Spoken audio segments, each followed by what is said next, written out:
Бул видеону умра тууралуу тарткым келип атат кайра эле.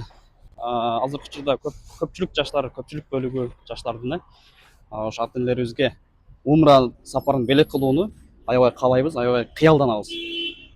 Ушул сертификаттар тууралуу август айына кызмат саякатта турлар бар экен. Ошол боюнча бир катар маалымат алайлы.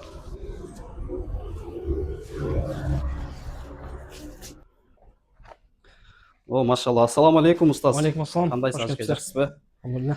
Так, биздин бүгүн бере турган суроолордун бири көпчүлүк жаштар ата энелерине, жакындарына умра сертификатын белек кылууну каалашат экен. Анан август айында да турлар бар дедиңиз. Ошол боюнча бир катар айтып берсеңиз.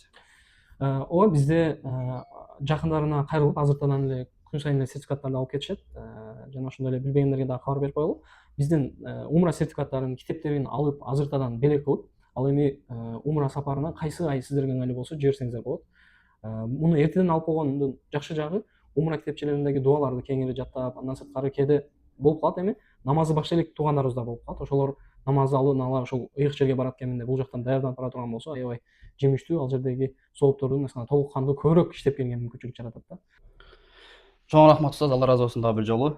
Баарыңыздарга жакшы бир жаңылык маалымат болду деп ишенем. Салам алейкум, жумаңыздар маарек болсун.